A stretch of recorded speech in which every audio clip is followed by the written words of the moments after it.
Hi, magandang gabi po mga kababayan ko taga-lungsod ng Maynila. Sana po ay nasa mabuti kayong kalalagayan at malusog na pangangatawan habang nanonood ng broadcast na ito. Ito po ang inyong lingkod dito sa City Hall upang mag-update sa inyo ng mga naganap, kaganapan at magaganap sa ating lungsod. Muli, mga kababayan, if I'm not asking too much, please share this broadcast to your loved ones, friends, and family, or even sa ating mga kakilala, no? Na para na sa ganoon na lahat ng ating mga kababayan sa lungsod, kahit man lang sa ganitong paraan, ay laging maimpormahan ng mga sitwasyon ng ating mga kababayan at ng ating lungsod. Ngayon mga kababayan, let me start with informing you with regard to COVID-19 patients in our city. Today, ang confirmed cases po natin ay 21 ang nadagdag po sa atin. Total of 344 na po ang may COVID-19 sa atin sa lungsod. At may pakikita kami sa screen ninyo, dalawang uri, bagong kategorya na base sa binigay sa aming guidelines. No? Meron nung tinatawag tayong probable PUI and suspected PUIs. Today, we have about 81 probable PUIs. These are people or persons awaiting confirmation. Sila po yan. At ito naman pong 492 ay yung mukhang sila ay PUI at pero maghihintay pa po sila ng testing. Kaya po makikita nyo sa inyong screen, sa ngayon po, meron tayong additional na 83 na suspected PUIs at today, 81 probable PUIs. At nandyan din po sa screen ninyo ang mga lugar na kung saan merong presence ng COVID-19 positive persons at the same time yung mga PUIs and probable PUIs sa inyong komunidad. At ang good news naman ho ay 30 na po ang gumaling sa ating mga pasyente. 30 po at 18 na ang gumaling sa Santa Ana Hospital, Manila Infectious Disease Control Center. Sa private naman ho, hospital ay 11, sa San Lazaro ay 1 pa rin. At yung sa atin namang bagong tatag na Delpan Quarantine Facilities, ito po yung holding area ng mga PUIs na hihintay na lamang ng resulta ng kanilang test. Para na sa ganoon ay mailayo natin sila sa kapahamakan at ang kanilang mga mahal sa buhay. Kaya nagtatagpo ang inyong lungsod ng Maynila ng quarantine or holding area sa may Delpan evacuation site na ating convert at with the guidelines also of DOH. At sa Ninoy Aquino Stadium Facility na itinatag ni Pangulong Duterte, meron na po tayong 3 COVID-19 patients as of today na napadala doon at binibigyan din ng pangangalagang medikal ng ating mga Armed Forces of the Philippines medical team. Diyan po sa Ninoy Aquino Stadium. At para sa mga panibagong update, as you heard that the City of Manila is conducting a lot of swab testing. Ito po yung dumadaan po sa makina ito. Ito yung test na may pinapasok na bagay sa ating bibig at kukunan tayo ng mga likido at isasubmit sa testing machine na ang partner naman natin dyan ay ang national government and some private sectors. Today, we have conducted 81 sa MHD Dalpan, Gat Andres 26, Hospital ng Tondo 10, Hospital ng Maynila 34, Santa Ana MIDCC 30, Justice Jose Abad Santos 3. Total of 184 individual ang na-test po natin today. At nung nakaraang araw ay umabot po tayo ng 994 na na-test o swab testing sa lungsod ng Maynila. Total of 1,178 individuals na po ang na-test. As you all know, yung numbers natin sa PUI is about 400 plus, yung ating positive is about 300 plus, at mas marami tayo ngayong tinitest.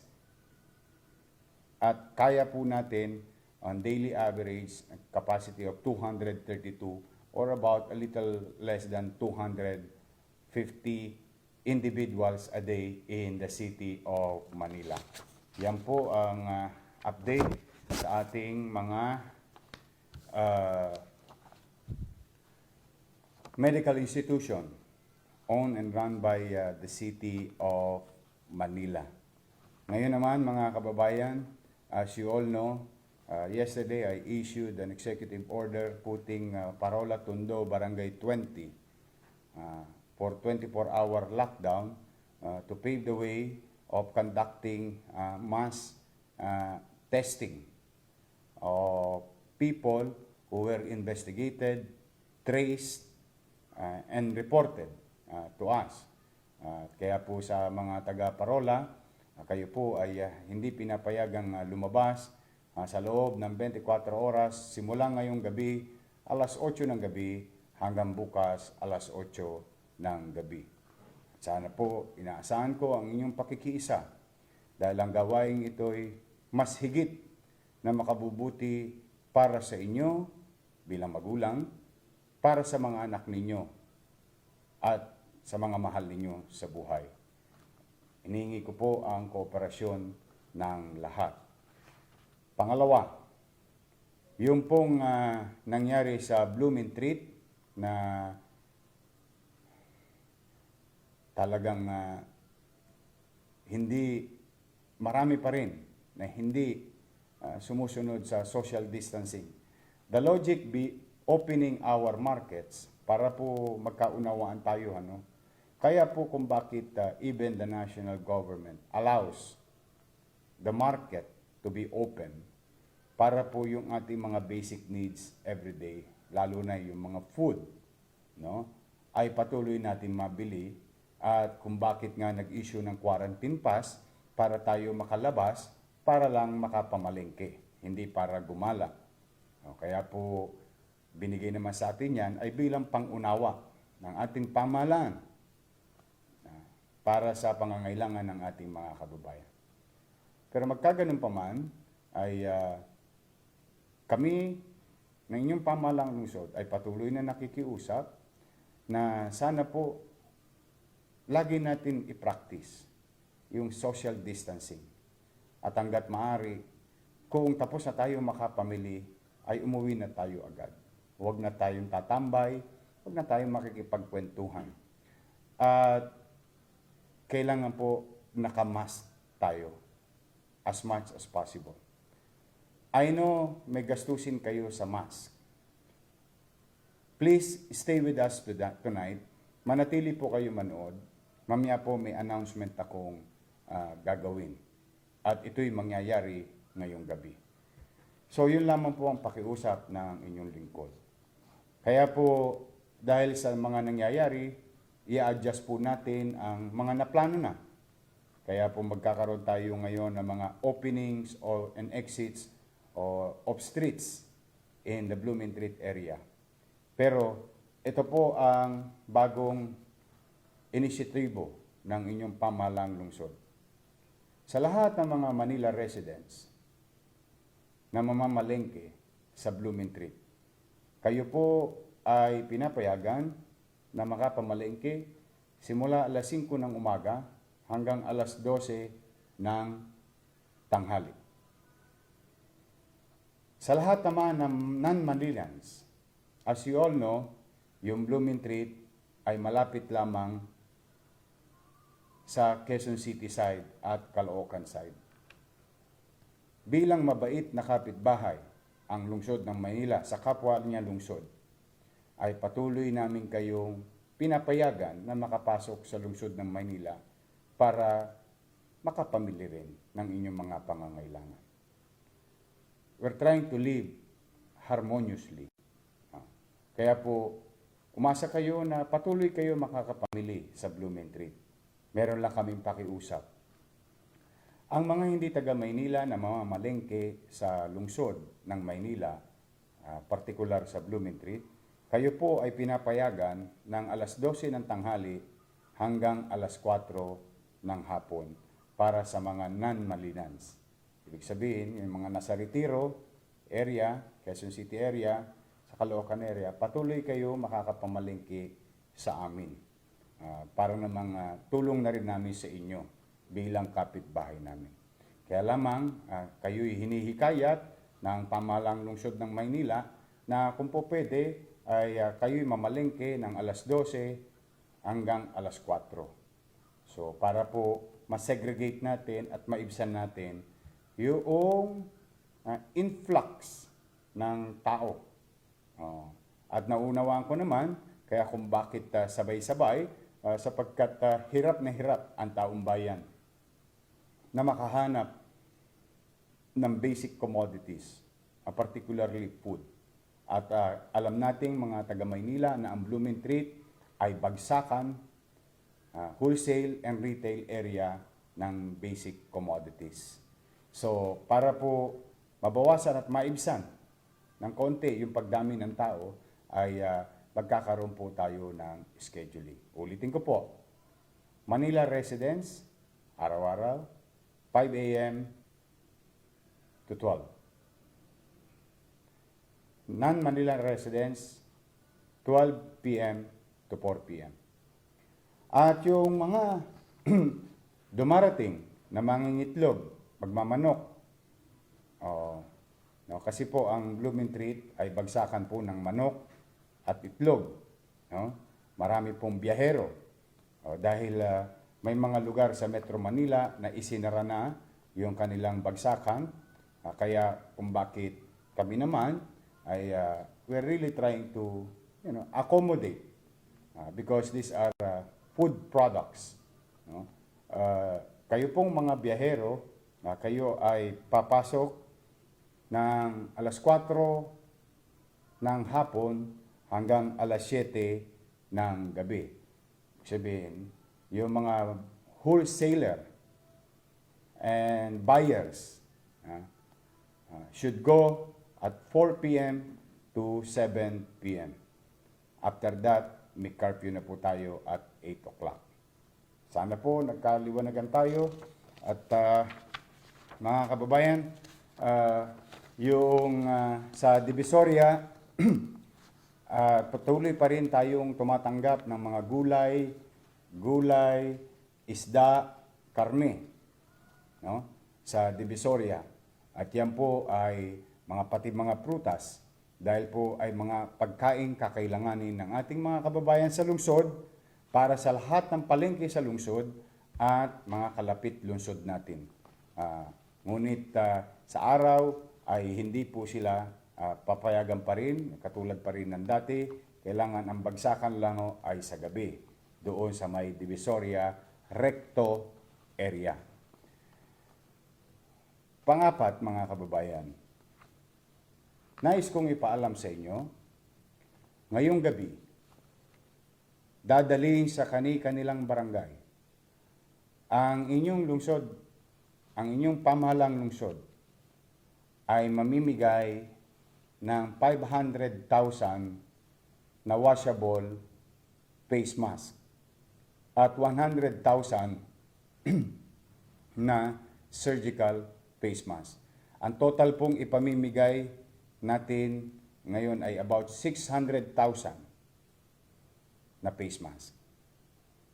Para na sa ganoon, lahat na na-issuehan ng quarantine pass ay naka-face mask. Ito po siya. Ito po ay kaloob sa atin ng LBC. No? Ito po ay washable. Pwede nyo pong labhan at magamit para pamproteksyon ninyo habang kayo ay bumibili ng mga pagkain at lumalabas sa inyong bahay kasi po kayo ay nabigyan ng quarantine pass. Ito po ay ipapamahagi ngayong gabi. Dadalhin sa lahat ng barangay, 896 barangay sa lungsod ng Maynila. Ay pagkakalooban ng pamahalaang lungsod ito base sa listahan na ipinagkaloob sa amin ng inyong mga barangay chairman tungkol sa dami ng bilang na nabigyan ng quarantine pass sa lungsod. Ayan po mga kababayan, dadalhin po ito ngayong gabi. Ulitin ko, ito po ay libre, wala pong kukunin nyo lang po ng libre at ipapamahagi yan sa inyo ng inyong mga barangay officials. No? Well, hindi po pwedeng magkulang yan dahil ang naitala po sa amin so far, ang nabigyan po natin ng ayuda sa lungsod ng Maynila ay umaabot po ng 572,000 families already, more or less, mga kababayan. Kaya may pasobra po ng kaunti para lahat ng tao ay protektado at makaiwas. At lagi nyo pong susuotin ang mask ninyo. Kung meron man kayo, at least meron kayong pamalit. May karagdagan kayong equipment to protect yourselves because this is the only way to defeat COVID-19 by protecting yourselves. Okay? At ang update naman po, today nakapagbigay tayo ng 7,780 food box. Umaabot na po sa 315,323 families ang nabigyan ng food box sa ating lungsod. At patuloy pa rin naman natin, hinahanap ang iba pang mga estudyante na nag-aalala ang kanilang mga magulang na hindi taga Maynila, na nag-aaral dito at na-stranded dito at na ipit sa lockdown. In our own little way, sa mga nanay, tatay na nanonood, na merong mga anak na nahihirapan din, huwag kayong mag-alala. Sa maliit naming kaparanan, kami po ang magiging pansamantalang magulang ng inyong mga anak na nandito sa lungsod ng Maynila. We're trying to extend assistance to them in our own little way. No? Pati yung mga naipit sa construction at yung mga iba nating mga OFW na na-stranded sa lungsod ng Maynila. Kaya maraming salamat din sa patuloy na paglilinis ng Divisoria, sa ating DPS, no? Sa ating mga taga-city engineering. As you can see, after magtinda ng tao, sa allowed time, ganyan po, araw-araw nililinis pa rin natin ang Divisoria buong rekto, mga kababayan. It's a challenging task, especially yung aming mga taga-DPS, siyempre na-expose sila sa ibang tao. It's hard, mahirap, pero kailangan nating gawin na mapanatili pa rin maayos at may gobyerno sa lungsod ng Maynila, lalo na patungkol sa paglilinis ng ating minamahal na lungsod. Itong COVID-19 ay isa po itong virus. At most likely, galing ito sa dumi o kadugyutan, sort of saying. Kaya habang kinakaharap natin ang gera at nakatuon ang ating atensyon sa kalusugan ng ating kababayan, partikular na sa ating kinakaharap na krisis, itong pandemic na ito, ay patuloy din pa rin natin in our own little way na linisin ang ating lungsod. Maraming salamat sa mga magwawalis namin. Maraming salamat sa mga basurero namin. Maraming salamat sa DPS. Maraming salamat sa mga empleyado namin na nakikita ko po kayo na kahit na may nakatingin o wala, patuloy pa rin kayo nagwawalis, naghahakot ng mga basura. Maraming salamat sa inyong lahat. At tuloy-tuloy pa rin yung ating kadiwa sa ating lungsod. We are trying to reach as many as possible at ito'y magpapatuloy. Itong kadiwa na ito na inaitatag natin mga ilang buwan na ang nakararaan. At patuloy po natin yan papalaganapin sa ating lungsod with our partners, private partners, no? At saka government partners, especially the Department of Agriculture. So, mga kababayan, bago ko pasalamatan yung ating mga tumulong, no? Nais kong i-update kayo sa CACAF. Ito po, if you have time, sa ating mga barangay chairman, mga taumbayan, please share this information. Mahalaga po ito at may ginang nagkakaintindihan. Ang nagsasabi ng tapat ay nagsasama ng maluwat. Sabi nga ng mga nanay natin, ng mga tatay natin. Mga kababayan, as you all know, in just 3 days, natapos po natin yung City Amelioration Crisis Assistance Fund. Na wherein lahat ng pamilya sa lungsod ng Maynila, base sa lista na pinagkaloob sa amin ng inyong mga barangay officials, ay dapat mabigyan ng 1,000 pesos para kahit papaano ay may pambili sila ng konti nilang kakailanganin sa kanilang pang-araw-araw na buhay habang tayo ay nasa quarantine period. Ngayon, mga kababayan, after that, naghintay kami ng liquidation. Of course, they are all required to submit, and those who did not or not yet submitting, did not submit yung kanilang mga liquidation ay sa mga punong barangay. As you all know, upon receipt, you only have 72 hours to liquidate. Now, be that as it may, bukas, ang tabayanan po ninyo, ipopost po namin sa Facebook ang mga chairman na nagsoli ng sobrang pera na nakuha nila. Ibig sabihin, may mga dahilan po yan. Iba dyan ay wala, hindi nag-exist. Yung iba dyan ay nasa ibang bayan. Yung iba dyan ay marahil ay patay na. No? But be that as it may, I would like to thank about 374 barangays. Bukas ilalabas po namin ang pasasalamat namin sa inyo sa pagmamalasakit ninyo sa pera ng taong bayan. 374 barangay chairmen or barangays, barangay officials, ay nagsoli ng kanilang sobrang nakuha na pera ng taong bayan. Sa District 1, 50, sa District 2, 48, sa District 3, 54, sa District 4, 83, sa District 5, 89, sa District 6, 50. Ang total pong naisoli na pera sa atin, no, ay 17,233,000. Ulitin ko po, no? Ang total na naisoli sa atin ng 374, ito po ay as of 12 p.m. pa lamang today. No? At maaari pa itong magbago muli at huwag kayong mag-alala, ilalathala pa rin namin sa inyo mga kababayan. So as of today, 17,233,000. Ayan po, isa pong magandang balita. Bakit po magandang balita yan? As you all know, meron pa tayong sumobrang pera doon sa initial na tranche. At nadagdagan ang ating sobra dahil nagsoli naman yung mga chairman ng sobrang pera na allotted sa kanilang barangay. Ayan po, mga kababayan, nasa inyong screen. Ngayon, mga kababayan, marami po akong nababasa. Kayo rin po naman ang nagsasabi sa akin at inyo pong idinudulog sa akin na merong mga hindi nabigyan, no? Dahil marami pong dahilan yan, mga kababayan.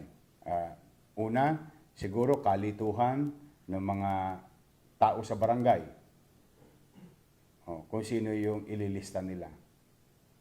Hindi mo naman masisi, pagod, hirap, puyat, siyempre, tapos natataranta na. Yan po ang mga kinakarap ng isang krisis, ano? Lalo na itong pandemic na to, na wala kang maiisip na tama rito, eksaktong formula para mas-resolve ito. So, let's just converse among each other. Para po, kasi ayoko po tayong nagsisisihan, kakaawa din naman yung mga nasisisi natin. At hindi naman din lahat ay magandang intensyon. Meron din mga iba naman, masasama ang intensyon. Dahil siguro kaaway, o dahil siguro kalaban sa politika nila, o for whatever reason. Gusto ko pong isang tabi natin lahat yun. Hinihikayat ko kayo na patuloy na mag-isip ng maganda patungkol sa kapwa natin. At kung sakaling, halimbawa, kayo nga ay hindi nabigyan, tingnan nyo na lamang ang isang banda. Baka yung mga nabigyan ay nangangailangan. At ikay maswerte, hindi nangangailangan. O baka naman nangangailangan ka, tapos hindi ka lang naisama. Whether sinadya o hindi sinadya. But be that as it may, mga kababayan, natanggap ko po ang mga mensahe ninyo na dinulog nyo sa akin. Tapos, nung mabasa ko, may mga mangilan-ngilan na talagang hindi nakakatanggap. At may mga magaganda ring dahilan. Una po, para maliwanag, no? Lahat ng uri ng mga aspeto ng sitwasyon. Meron din naman na misplace yung isang papel. At yung isang papel ay punong-puno ng pangalan. Meron naman inatasan ni chairman yung mga kagawad, yung 6 na kagawad nakapagsumiti sa takdang oras, yung isang kagawad na iwan, kaya naiwan yung isang buong kalye. So, maraming mga situation na gusto kong sabihin sa inyo para maliwanag din ang sitwasyon at para po maibsan din yung ating pagkakainis ng iilan sa iilan nating mga barangay official. Kasi po hindi talaga pwede maghari ngayon. Ang mga maiinit nating damdamin, pagod, bugnot, hirap na tayo. You know, itong sitwasyon na ito para alam niyo yung bulalo na nasa pressure cooker, no? Kulong-kulo na tayo lahat. Mainit na ang ulo natin. Irritable na tayo pare-pareho. Konting kibot, magkakatalo-talo tayo. Wag po. It will not resolve the problem. Yes, it's normal na nagagalit tayo. Normal yun talagang. Naiinis tayo minsan. We're still human being, sort of saying. So, ngayon mga kababayan,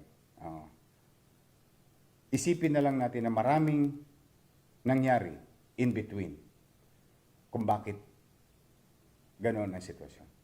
So, to cut the long story short, mga kababayan, katulad ng kompromiso ko sa inyo, aakapin ko ang kaya ko pang akapin, hanggat may espasyo, ay yayakapin kayo ng pamahalang lungsod.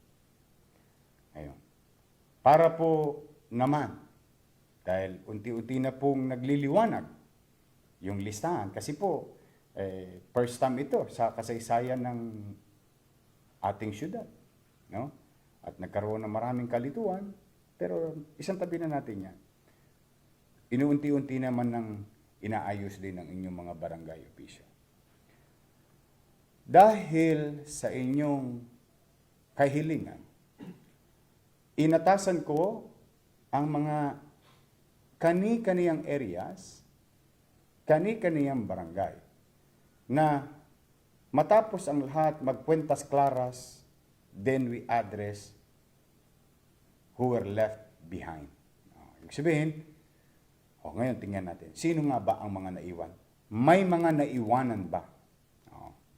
Ayan po, mga kababayan. Kaya po, malugod kong ipinaalam sa inyo, mga kababayan kong nanonood, at sasabihin ko po, hinihingi ko lang ang inyong oras para marinig ninyo ang inyong barangay at request ng inyong barangay, mga kababayan.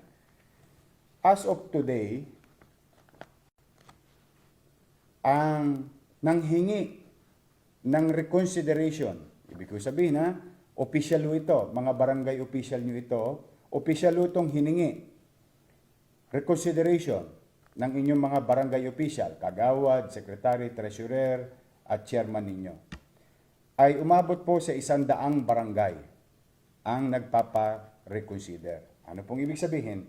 Ikinalulugod ko, una, sinunod muna nung chairman yung anong direksyon. Ibig sabihin, sinabi mo 1,000, bigyan kita 1 million. Sabi mo kulang, gawin mo munang ibigay yung 1,000 sa 1,000 families. Saka tayo mag-usap ulit doon sa mga nagkulang. Ang ibig ko sabihin, kasi di ho ba, gusto ko kayong abutin sa lalong madaling panahon.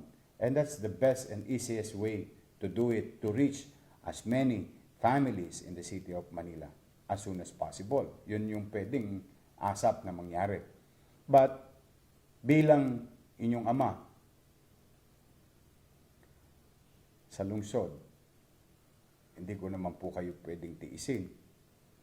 Pangalawa, kompromiso ko sa inyo, pipilitin natin abutin, akapin ang lahat. Ngayon po, ipinababatid ko sa inyo, 100 mahigit na barangay. District 1, 25 na barangay.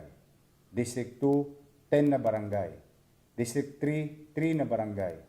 District 4, 23 na barangay. District 5, 22 barangays. District 6, 17 barangays.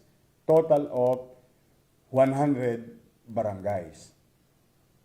At ang total ng families na pinare-consider ng inyong mga barangay chairman, at babanggitin ko po yung mga barangay, ang tabayanan po ninyo, please share this important information para walang kalituhan.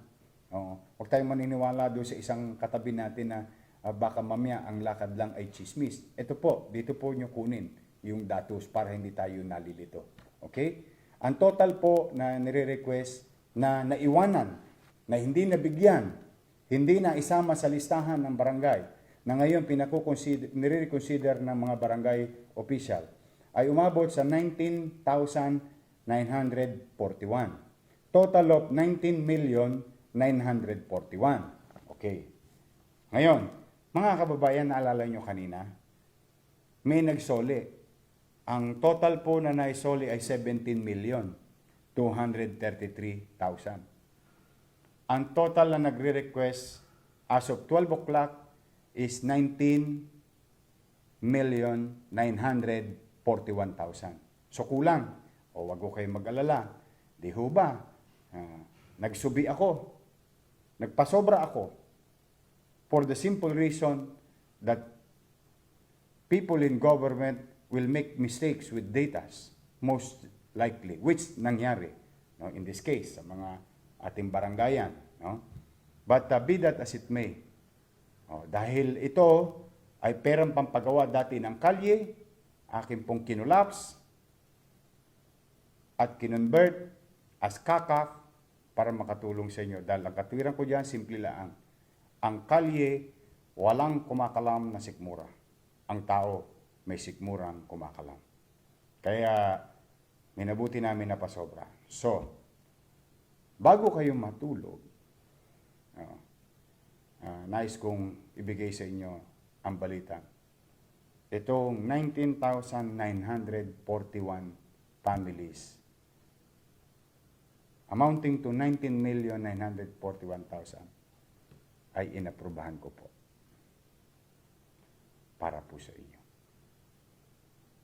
Kaya ngayong gabi, inimpormahan na ang mga barangay chairman at iimpormahan ko rin kayo kung sino-sino ang mga barangay dahil yun naman din itatanong nyo sa akin mamaya. Kaya dito ko na rin po sasagutin. At ito rin ay aming ilalathala sa aming page dito sa Facebook. So let me run through the request. Okay? And bear with me mga kababayan. Barangay 17. Number of families requested, 371. Okay? Ibig sabihin, katulad dito, Barangay 17, dati po ang nakalista sa kanya, 417. Okay? Ang additional na hiningi niya, 371. Okay? So, Barangay 17, additional 371. Barangay 18, additional 120. Barangay 29, additional 70. Barangay 35, additional 55. Barangay 36, additional 365. Barangay 49, additional 50. Barangay 50, additional 61. Barangay 59, additional 171 families. Barangay 69, additional 149. Barangay 73, additional 167. Barangay 65, additional 282. Barangay 79, additional 440. Barangay 85, additional 100. Barangay 104, additional 358. Barangay 99, additional 160. Barangay 107, additional 1,165. Barangay 111, 111, additional 92. Barangay 116, ito yung kila Chairman Solis. Para po sa kaalaman ninyo, nakausap ko po si Chairman Edgar Solis noong nakaraan. At yun din ang kanyang worry na kulang yung kanyang sa barangay. Ako po, talagang pinatawag ko siya at kinausap ko na akapin ang lahat hanggat maari. Isang tabi ang mga bagay na hindi pinagkakaunawaan at yakapin ang ating mamamayan. Just so you know, mga kababayan, at hindi naman kaila sa inyo, gusto ko lang talaga pong maiparamdam sa ating lahat na kaya natin itabi yung ating mga personal interest. Lalo na kung ang interest lang ay politika, pwede yan isang tabi, lalo na sa panahon ng krisis, mga kababayan. So, si Chairman Solis po nag-request 868 additional families. Ayan po. Barangay 117, additional 114. Barangay 120, additional 567. Barangay 121, additional 1,185. Barangay 129, additional 681. Barangay 133, additional 292. Barangay 144, additional 68. Barangay 52, additional 758. Total of 8,709 families. Makikita nyo mga kababayan, no? Yung iba, malalaki. Yung iba, kakaunti. Yun po ang mga dahilan na ikinuwento ko kanina. Yung iba po na misplace, yung iba po hindi kagad nakapag-submit and so on and so forth. Kaya po, ayan, salamat po tayo sa Diyos. Kahit pa paano ay kaya pa natin. Kaya, yan po ang kanilang mga request. So, District 2, Barangay 158, additional 36. Barangay 163, additional 393. Barangay 189, additional 45. Barangay 193, additional 46. Barangay 205, additional 244. Barangay 225, additional 388. Barangay 231, additional 184. Barangay 235, additional 46. Barangay 237, additional 26. Barangay 255, additional 132. Total of 1,540 families.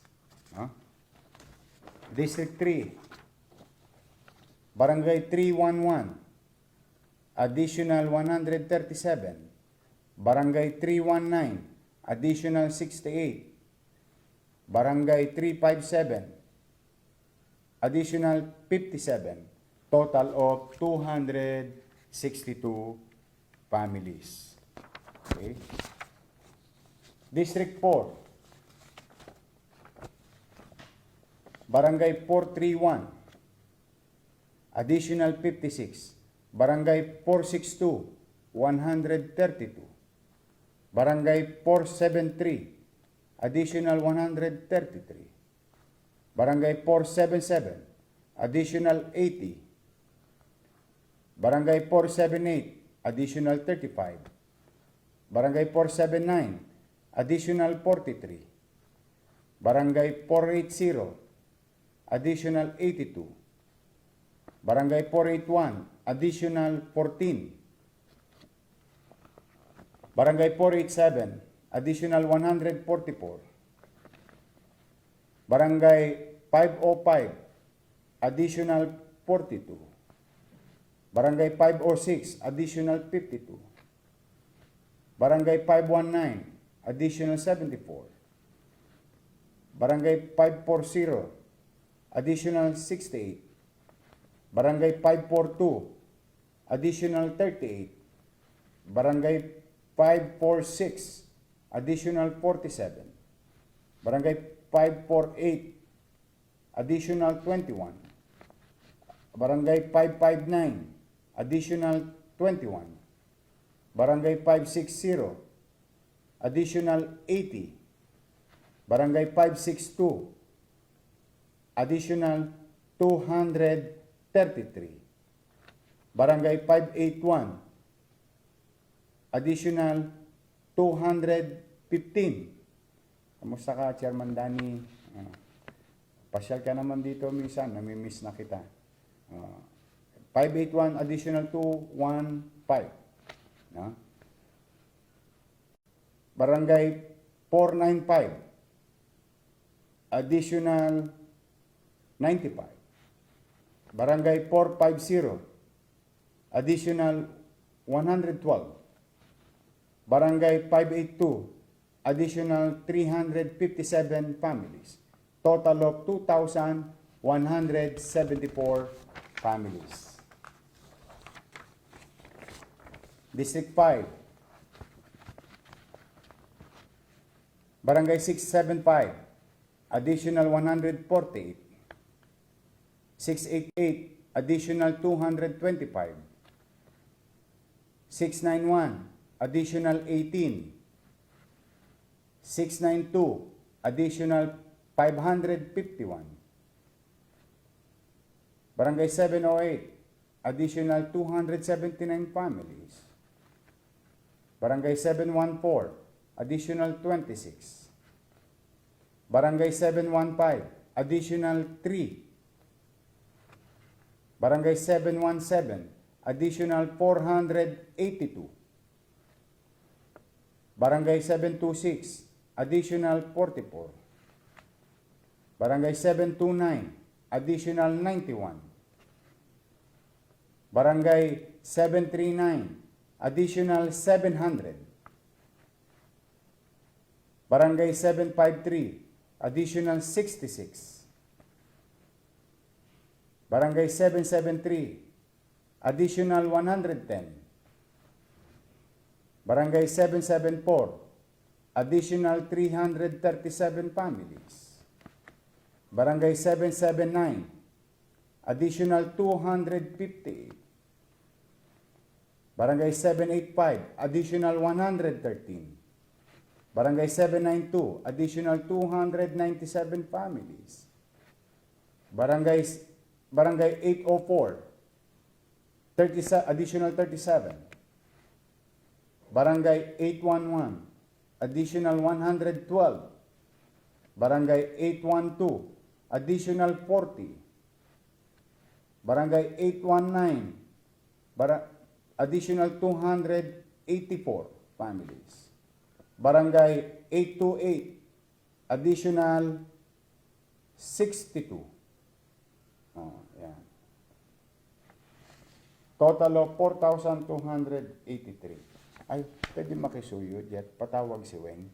Merong isang chairman na nag-public apology siya doon sa Facebook niya, yung pagkakamali ng barangay. Tapos nag-apila yun sa atin eh. Anong barangay yun? Oo. Malaman ko nga ngayon. Nakita ko yun eh. May nag-share sa akin. Please ha. Ayan po ang District 5. 4,283. District 6. Barangay 592. Additional 112. 599. Barangay 599. Additional 108. Barangay 628. Additional 190. Barangay 640. Additional 695. Barangay 643. Additional 12. Barangay 645. Additional 208. Barangay 646. Additional 121. Barangay 829. Additional 200. Barangay 840. Additional 401. Barangay 844, additional 82. Barangay 856, additional 72. Barangay 857, additional 173. Barangay 860, additional 124. Barangay 883, additional 124. Barangay 898, additional 168. Barangay 901, additional 30. Barangay 881, additional 153 families. Total of 2,973 families. So, yan po ang total ng 19,941 reconsideration request or letter ng inyong mga barangay official. Nakita nyo mga kababayan, magugulat kayo, yung iba madaming-madami, yung iba naman konting-konti. The logic behind is miscommunication among themselves sa barangay or nagkakatarantahan o nagkakalituhan. Anong pangalan? Gusto kong kasi ayaw ko na mag-away-away kayo sa barangay. Ayaw ko na kayo magsisisihan. Saan siya rito? Ayun. Chairman Juan Luarca, Barangay 792. Ayan. Wag na kayo magtatalo-talo sa barangay. Wag na kayo magsisisihan, kagawad, chairman. Hindi natin kailangan magsisihan ngayong araw na ito, ngayong mga panahon na ito. Ang kailangan natin gawin, pag may pagkakamali, nadapa, bangon, lakad ulit. Pero kailangan sama-sama tayo naglalakad. Kay Chairman Luarca, napanood ko yung yung apela mo, no, na nagkaroon ng konting miscommunication between barangay officials o sa mga kababayan mo, Chairman Luarca, huwag ka na mag-alala. Ito yung request mo. Sa mga kababayan natin, may mga pangalan din no, na isinabmit na hindi pa nabibigyan. No? May request ang inyong mga barangay. Base dito. No? Okay. Yan po mga kababayan. No? So, Chairman Luarca, nabasa na pala kita kanina. So, approve na, Che. Huwag ka na mag-alala. Pumanatag ka na. Pati ang iyong mga kabarangay. So, yan po mga kababayan, lahat ng request, reconsideration letter, approve para po kahit pa paano maibsan naman yung pinagdadaanan nilang hirap ngayon. Basta hanggat may pera, mga kababayan, larga. Dire-diretso. Pera nyo yan. Dapat lang maibalik sa inyo through services or any other forms or ano pa mang kaparaanan na uri ng paglilingkod para mapataas ang antas ng pamumuhay ng tao. Yan ang gagawin natin. So muli mga kabarangay, maraming salamat sa inyo. May mga barangay pa tayo na hanggang ngayon nagbibigay pa. O sa Baseco hanggang ngayon, hindi pa rin sila tapos. Hirap na hirap po sila kasi mahirap po talaga yun. Very may 22,000. That is about 22 million pesos, more or less. Pero sa mga barangay official, thank you very much sa inyo. Ngayon naman mga barangay, makisuyo lang. Baka naman mauwi sa drainage itong ginagawa natin lahat kapag pinabayaan natin yung mga violators ng quarantine, ng curfew, panatilihin natin ang pagsasaayos, panatilihin natin ang pagkakaisa, panatilihin natin ang pagmamalasakit sa isa't isa, mga kababayan. Napakahirap po na sitwasyon, ano? Araw-araw, lagi may bago. Na-resolve ba yung isang problema, hindi pa tayo nakakatulog, may problema na naman. Ganyan po ang krisis. Kaya po tinawag na krisis yan. Talagang mahirap. One problem from the other. One problem. Pagkatapos ito, problema na naman, problema na naman, problema na naman. Kaya sa lahat ng aming mga katulong, barangay official, police, ating mga frontliners, sa health sectors, mga kawani ng pamahalaang lungsod. Isasama ko na lang kayo sa aming panalangin. Sana kayo maging ligtas lagi at mailayo sa kapahamakan. Sa ating mga kababayan sa lungsod, napakahirap po ng sitwasyon, pero hindi tayo susuko. At patuloy ko kayong hinikayat na makiisa, and please, magkusang disiplina sa bawat isa sa atin. Ang virus, hindi naglalakad. Tao ang naglalakad. Wala na pong virus na dumarating sa Pilipinas. Tayo na po ang nagpapakalat ng virus. At kung gusto natin magkaroon ng pagbabago sa sitwasyon natin ngayon, na kinakaharap natin krisis, na pandemic, no? Ay kailangan gumawa rin tayo ng mga bagong bagay sa buhay natin. At kailangan natin magsakripisyo ng konti. Naunawaan ko po kayo. Yamot na po kayo. Bugnot na po kayo. Inip na po kayo. Gusto niyo na magtrabaho. Gusto niyo na maging normal. Ang takbo na pang-araw-araw ng buhay natin. Gusto na nating manood ng sine. Gusto na natin ipasyal ang mga pamilya natin. Gusto natin kumain sa labas. Nasama-sama ang mga mahal natin sa buhay. Gusto natin para maging malaya na muli.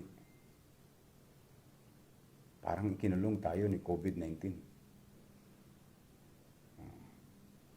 tingin ko marami tayong aral na mapupulot sa mga araw na ito. Sa buhay natin. Aral na maaari nating ibahagi sa susunod na henerasyon. At sana maging magagandang aral ang pwede natin maibahagi sa kanila. Patuloy natin mahalin ang ating mga sarili, ang ating mga pamilya, at patuloy umiral sa atin ng pagmamahal at pagmamalasakit sa kapwa. Without love and compassion, there will be chaos. There will be darkness in our life. Let love and compassion be the light in these trying times, in darkest hour of our life. Sa may mga sakit, kababayan, panalangin ko sa Diyos at mga nanonood, ipanalangin din natin na sana hagkat sila ng kamay ng Panginoon Diyos at gumaling na sila. Sa mga nahihirapan, sana bigyan na sila ng kaluwagan ng Panginoon Diyos at umangat na sila sa kanilang kalugmukan. Sa ating mga frontliners na sumakabilang buhay na, dala ng paglilingkod ng tapat sa kanilang sinumpang tungkulin bilang profesional. Maraming salamat sa inyo at sa pamilya ninyong nanonood ngayon. Maraming salamat sa inyo. At ipagdadasal po namin kayo. Sa mga patuloy na naglilingkod sa ating medical institution, private, national, public, and local. Mag-ingat po kayo. Kailangan po namin kayong mga doktor, kayong mga nurse, mga health workers sa mga ospital. Mag-ingat po kayo. Sa mga pulis, maraming salamat sa inyo sa pagpapanatili ninyo ng kapayapaan, kaayusan sa ating pamayanan. Sa inyong mga pamilyang hindi nyo na nakikita ng ilang araw na, maraming salamat sa mga pamilya ng pulis. Sundalo, maraming salamat sa inyo. Sa ating lahat, mga kababayan, mga taga-lungsod ng Maynila, sa finals, tayo rin na magkikita. Walang magmamalasakit sa ating mga batang Maynila, kundi tayo rin kapwa batang Maynila. At ipakikita ko sa inyo, maraming taga Maynila nagmamalasakit sa isa't isa. At ito po, pati hindi taga Maynila, pinagmamalasakitan ang taga Maynila. Let me share you these names, people and corporations na nagbigay ng pagmamalasakit sa atin. Kay Kuya Kim and Peli Atienza, donated 50 boxes pork and beans. Home King Philippines, Mr. SMU, 800 pieces face mask. Kuya Kim, thank you Lagi ko pong katext yan si Kuya Kim. Thank you very much. Tanaka Masakatsu and Hilda Clavio, 100 sacks of rice. Philippine Foremost Milling Corporation, 87 boxes loaf bread. Bugsy B, 2,000 pieces Nutriban. Alexander Martos, 10,000 pieces surgical mask. Cuevas Bake Shop, 3 boxes bread. Liberty Food Mart, 4,500 pieces raisin buns. Jojo Suliman, 18,000 pieces salted eggs.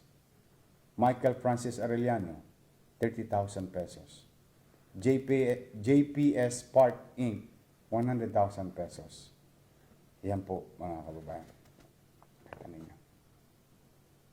Pinagmamalasakitan tayo. Kaya sa atin, yan, yung krisis na nakaharap natin. Pagmamahal at malasakit sa kapwa. Tandaan po ninyo, ako naman po'y hindi reliyoso, pero takot po ako sa Diyos. At sang araw, titiklop ang tilon, magpapantay ang mga paa natin. Kung kailan hindi ko alam. Una-una lang yan. But at the end of the day, mananagot tayo sa taas.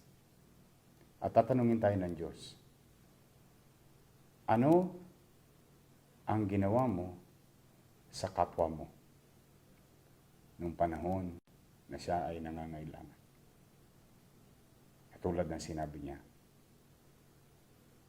mahalin mo ang kapwa mo tulad ng pagmamahal mo sa akin. Hanggang dito na lamang. Magandang gabi sa inyo, mga kababayan kong taga-lungsod ng Maynila. Pagpalain nawa kayo ng Poong May Kapal. Manila, God first.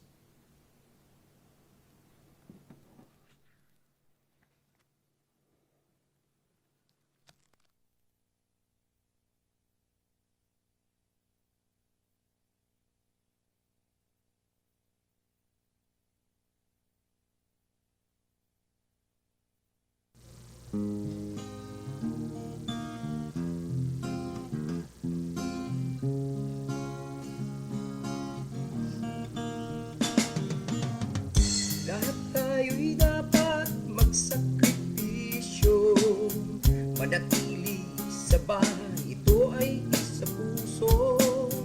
Alamin ang tamang gabay, kalusugay na salalay, maging laging handa at huwag maging pasaway.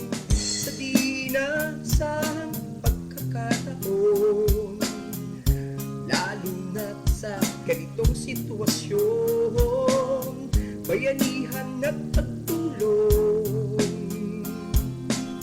para sa kalusugan, ito ang ating misyon. Sama-sama Manilenyo, sa paglaban, isang langit tayo. Sama-sama Manilenyo, sa paglaban, isang bayan tayo.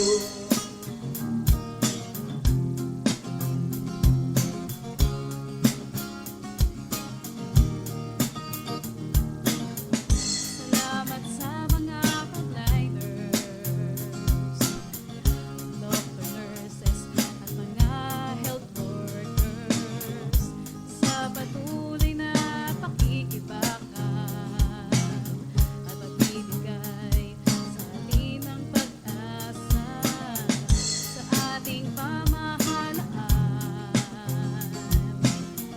na ang suporta ay laging nandyan, pulis, sundalo'y bantay, pagkakaisa, tulong-tulong lahat ng barangay. Laging iisipin kabutihan tulad sa atin, pagsunod makakatulong malaki sa bayan natin, isang bansa na dapat aming sagitin. Kaya't tara na, sama-sama sa atin. Sama-sama Manilenyo, sa paglaban, isang lahi tayo. Sama-sama Manilenyo, sa paglaban, isang bayan tayo.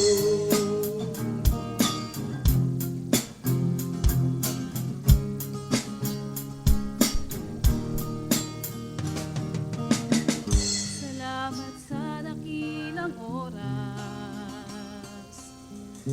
at sa